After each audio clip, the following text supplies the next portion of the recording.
Olá, pessoal! Mais uma segunda-feira começando e junto com ela o nosso podcast.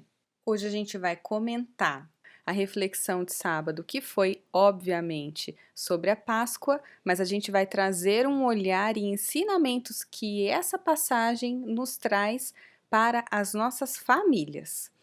E aí, para não perder o costume, né? Vocês venceram. Eu sou a Ana Paula, líder do Movimento Radiação e esposa do Júnior. Uhum.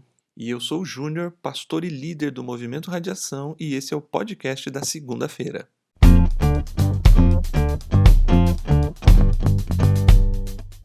Pois muito bem, na reflexão de sábado, obviamente a gente falou sobre a Páscoa. Nós sabemos que nós poderíamos ter múltiplas abordagens a partir dos textos bíblicos, mas a escolhida foi a primeira Páscoa, aquela que relembra a saída do povo hebreu, a libertação do povo que até então era escravo no Egito e conta como foi essa saída do povo. Isso mesmo, nós falamos sobre a primeira Páscoa, e essa primeira Páscoa ela acontece com esse povo em Êxodo 12, está registrado como Deus orientou que essa Páscoa acontecesse. A Páscoa ela se tornou uma festa anual do povo hebreu, ela acontecia uma vez por ano e era uma celebração de 7 dias. Mas essa primeira, ela guarda alguma proximidade com o que a gente está vivendo hoje, porque foi uma Páscoa em que cada família precisou passar isolada dentro da sua casa, cada família no seu cantinho. E isso foi muito interessante. Nós, ao longo da exposição de sábado, nós retratamos então Êxodo 12, eu não vou ler aqui, mas se você quiser ler na sua casa, Êxodo 12, você pode ler para você se inteirar melhor sobre o texto como um todo, principalmente se você não ouviu a reflexão de sábado. O primeiro ponto que a gente destacou foi justamente esse, que Deus orientou que cada um deveria viver essa Páscoa dentro da sua própria casa. Por quê? Em primeiro lugar, porque a Páscoa, como foi dito, Páscoa significa passagem. O anjo de Deus iria passar no Egito naquela noite. E as pessoas que fizessem com fé aquilo que foi estabelecido por Deus, elas se veriam livres da morte e seriam libertas, redimidas da escravidão no Egito.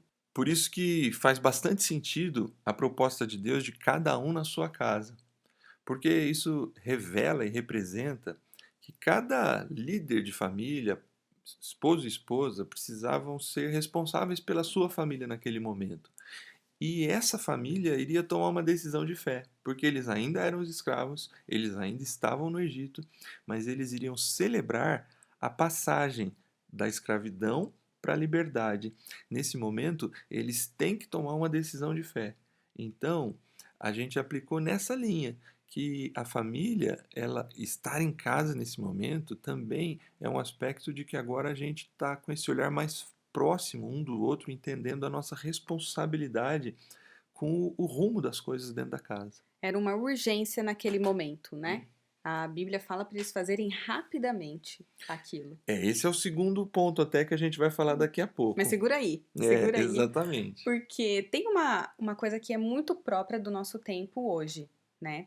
Que é esse período que nós estamos passando em casa e a gente está sendo escancarado a ou colocado de frente ao relacionamento familiar novamente. Tem uma coisa que você sabe bem que a gente faz, que a gente fala nos nossos cursos ou nos nossos papos, não sei, não chega a ser um curso, mas é nos nossos papos com os noivos, aquelas pessoas que Uhum, estão para casar, né? sim. E a gente fala que tem uma fase da vida, e tem várias fases na vida, que por conta do momento em que a gente está vivendo, a vida vai pedir que a gente priorize algumas coisas e não coloque tanta prioridade em outras. Por exemplo, se você está num momento em que você talvez contraiu uma dívida, ou em que você tem um objetivo em que vai demandar uma renda extra da sua casa, naquele momento aquilo se torna uma prioridade.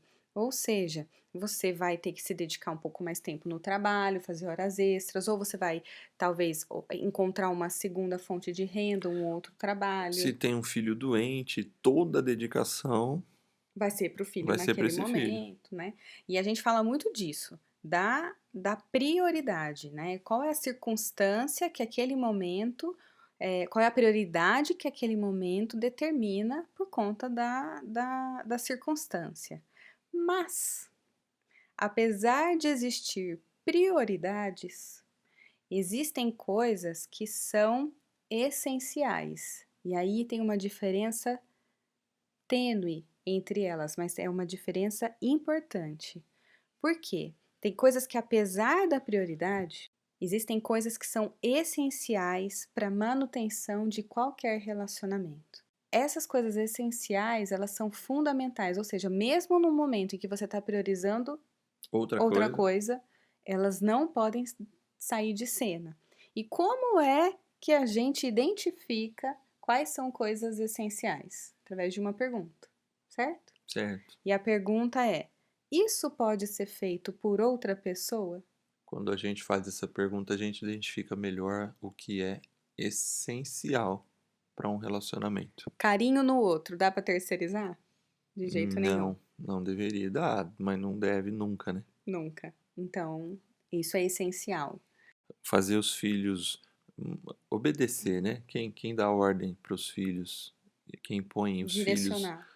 no direcionamento são os pais, não são outros, né? Isso Não é é escola, por essencial. exemplo. Mesmo que eu estou cheio de dívida, eu preciso continuar educando bem meus filhos, né? Exato. E mesmo que você trabalhe pra caramba, você tem que ter um momento para deixar memórias, para educar o seu filho. E muitas vezes a gente terceiriza isso com presentes, terceiriza isso para a escola. A educação em si é óbvio que a gente precisa de suporte, E mas para tem e para estimular o relacionamento marido e mulher também, nas duas frentes, né? Marido e mulher, pais e filhos, né? exato. Esses são poucos exemplos, talvez você possa pensar aí, quais outras coisas que, mesmo frente a uma prioridade, precisam ser essenciais. E naquele momento, estar em família e comer o cordeiro juntos era algo essencial. Passar o sangue na porta era essencial. Ou era bastante essencial. Se não tivesse, né? Tem um detalhe legal nesse texto que eu falei sobre ele, que ele e agora nessa sua fala aqui, talvez tenha um contexto muito específico, né? Uhum, O texto fala assim que o cordeiro teria que ser comido assado inteiro, uhum. totalmente assado, e se sobrasse alguma parte, ele deveria ser queimado. Mas sobrar é sobra, né? Então, se a família fosse pequena e precisasse, não sabia que não ia dar conta de comer tudo, precisaria dividir com outra família, né? Então, isso é muito interessante nessa sua fala, porque às vezes a gente precisa de outra família próxima para ajudar a gente, né? Ou para a gente ajudar às vezes. Sim, expandir a nossa rede de apoio também, certo? Sim, exatamente. Ótimo. Aí o segundo ponto você chegou a citar, você foi apressadinha. O É porque eu segundo, tinha comido apressado, né? o Então já tô no segundo, ritmo. o segundo ponto é coma apressadamente, né? A ideia de eles precisavam estar prontos, eles estavam comendo de noite. O texto, Deus diz assim claramente para eles: comam vestidos, cajado na mão, comam de pé, porque logo iria vir o chamado para sair, cada um da sua casa, para ir para a liberdade, para sair do Egito. Então eles tinham que comer apressadamente. Eu tratei ali que casa é um lugar de sossego, é um lugar em que a gente descansa, mas não só. É também o lugar onde a gente se prepara, onde a gente amadurece. Eu até brinquei com o fato de que às vezes a gente fala assim: puxa, cheguei em casa, me deixa em paz, eu tenho tanta coisa e pelo menos em casa eu quero um pouco de paz. Como se quando a gente chega em casa a gente não tem que lidar com nada, a gente só tem que deixar a cabeça no zero, né? No vazio absoluto, Stand-by. e não ter relação dentro de casa, né? Porque é o lugar que eu vou descansar. Então, assim, casa é sim o lugar de sossego, da paz, mas é o lugar também de estar preparado para os desafios que vêm pela frente. Então, pegando o gancho, vamos falar um pouco de amadurecimento de forma rápida, porque eu sei que isso dá papo, podcast para outra série, né? Maio a gente vai falar sobre família o mês inteiro. Ó o spoiler. Mas amadurecimento requer muitas vezes não somente a passada de mão na cabeça, né? Mas sim o challenge para o outro, né? É, o desafio, né? A contra-argumentação, né? Eu sempre me preocupo muito quando eu ouço um casal me dizer, novinho assim, então para casar, namorando, nunca brigamos, né? E achar isso uma maravilha. É muito bom não brigar, é óbvio que é. Mas a Mas, discussão faz parte, mas o né? conceito para mim está errado quando fala isso, é um troféu que carrega que não deveria carregar. Porque é o que você falou, é passar a mão na cabeça, né? Tudo abaixa a cabeça e tudo tá bom. Mas assim, a discussão no sentido de construtiva, de fazer o casal crescer, amadurecer, é importante porque isso gera preparo para a vida. Isso isso melhora um ao outro, né? Porque todo mundo tem defeito, como todo mundo tem qualidade. Então, Quer ver um exemplo? Briga familiar. Você ficou chateada com uma coisa que a sua mãe e sua irmã falou. E aí em casa você tá reclamando, óbvio. sua mãe e Poxa, sua irmã vai ouvir esse não sei se podcast elas aqui. ouvem, não. Ah, puxa vida, olha só o que a outra pessoa, olha aquilo que ela fez, o que ela falou. E é natural a gente falar em casa, né? E eu acho que o papel do outro nessa hora não é reforçar esse sentimento ruim, às vezes da esposa, por exemplo, ou do marido, mas é ajudar a ter um ponto de vista sobre toda a situação, é fazer a pessoa ser desafiada a pensar mesmo em tudo que está acontecendo. Então, assim, estar pronto, amadurecer, um ajudar o outro nesse processo dentro de casa é fundamental para que se cresça como casal e se cresça até na educação dos filhos também. Mas o equilíbrio é importante, porque uma passada de mão na cabeça também é trazer o afago e ser companheiro é importante, né? Casa é lugar de paz e sossego, mas casa também é lugar de amadurecimento. As duas coisas precisam acontecer. Isso aí. Aí a gente entrou nos três elementos principais que fazem parte da comemoração do povo hebreu. Eu Tá. deixei isso muito claro. A gente vai falar de ervas amargas, Pão, pão pão sem fermento e o e o cordeiro. cordeiro. Ok. Porque essa a gente já falou, a gente nessa Páscoa a gente decidiu conversar sobre a primeira Páscoa. A Páscoa cristã tem outros elementos, a gente pode até citar no final. Mas começando pelas ervas amargas, a ideia ali é que em toda festa, toda celebração, eles comeriam as ervas amargas. A ideia é que a ideia da memória, lembrar quem eram, de onde vieram e como saíram de lá. Tanto eles quanto os filhos, quando perguntassem por que a gente come ervas amargas na celebração da Páscoa, porque nós éramos escravos no Egito e Deus nos tirou de lá. O quanto as dificuldades e os momentos de tensão, momentos difíceis que se passa como família, devem ser pontos que fortalecem o relacionamento ao invés de destruir um relacionamento, né? Exatamente. E sabe o que eu mais amo? Uma das coisas que eu mais amo na Bíblia, e talvez eu vá falar bastante sobre isso no podcast, se eu for ser repetitiva, me desculpe, eu vou ser repetitiva, porque é uma coisa que eu amo mesmo. É que na Bíblia, Deus, ele não despreza o passado das pessoas. É incrível isso. Você lê a história e Deus não despreza. E assim como, né, na Bíblia ele não despreza o nosso passado também, né? Ele nos dá a possibilidade de um futuro diferente sempre, mas ele não apaga a nossa história. Quer ver alguns exemplos, né, disso? Moisés, Sim, Moisés, ele tem um passado difícil, ele foi o libertador. Deus sim, não apaga, você falou da história das pessoas, né? Eu acho que é interessante que a Bíblia não é um livro de pessoas perfeitas. é verdade. Bom, outro, José, Pedro, para não ficar só nos homens e puxar também as mulheres, a própria Raabe, uma prostituta, Isso, e que vai ser da linhagem de Jesus, da né? família Da de Jesus, família, né? é. Da genealogia aí de Jesus. Batseba também é da família de Jesus e é outra que tem também uma história complicada com Davi. E tem aquela que eu amo, É a a história Abigail, Abigail. esposa de Nabal. Gente, de verdade, fazendo uma pausa aqui, quem não conhece essa história, você sabe a citação assim de cor? Ah, aí você pediu, né? Decor, eu não sei A não. gente procura e coloca aqui no final do podcast. Vale a pena ler essa história. Não precisa procurar agora, eu já tô vendo você mexer na Bíblia aí. Tá bom. É isso aí. Isso aponta também, agora aí aponta para um outro símbolo, né? Porque apesar de Deus não desprezar o nosso passado, existe uma expectativa no coração de Deus que a gente seja pessoas novas, renovadas. Sim. E Ele nos dá a chance do recomeço. E aí o interessante é que o pão sem fermento entra na história, porque eles são chamados a comer ervas amargas e pão sem fermento. E aí foi a única referência que eu fiz ao Novo Testamento nessa mensagem direta. Paulo, ele fala em 1 Coríntios 5:7 que nós somos o pão sem fermento e que Cristo, Jesus, é o nosso Cordeiro da Páscoa. Uhum.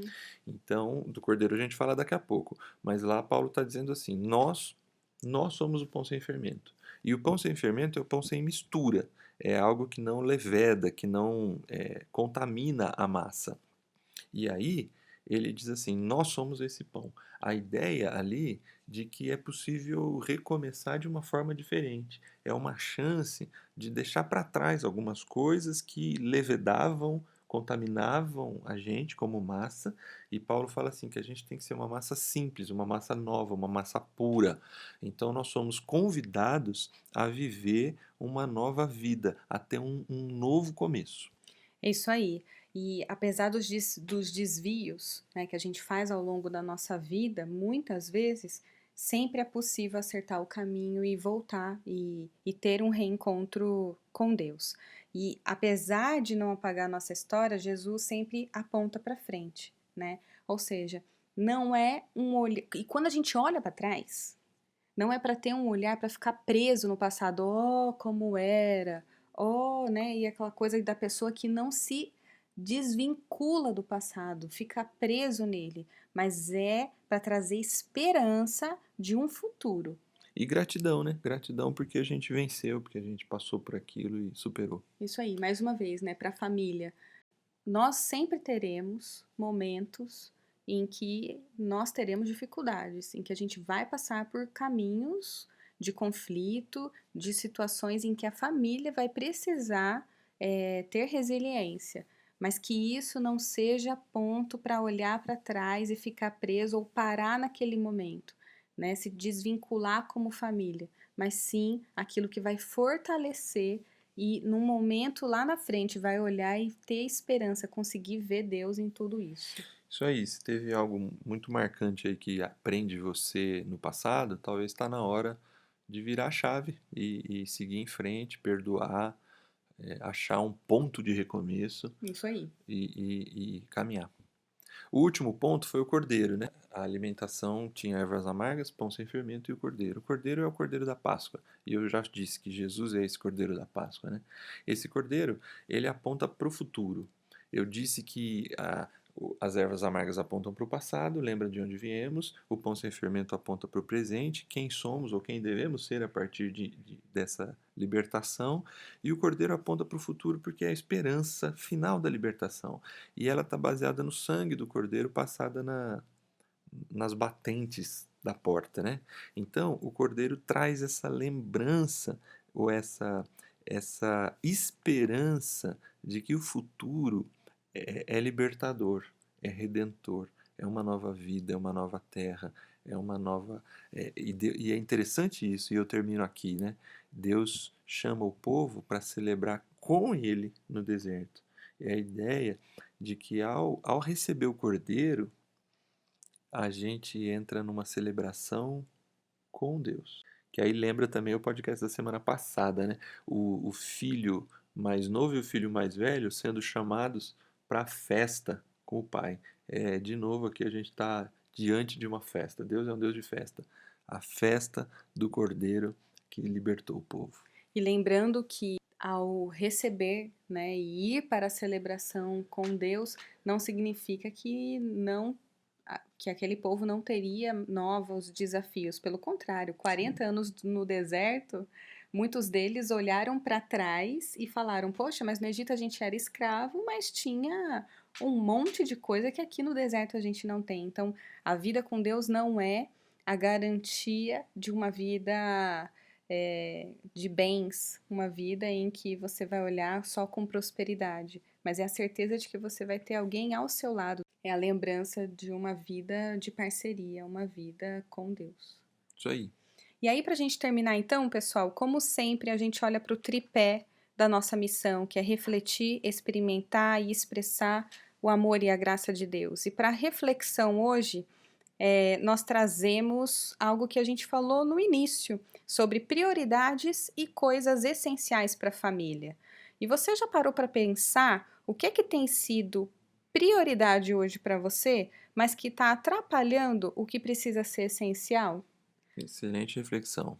No pilar experiência, eu convido você a experimentar a graça de Deus.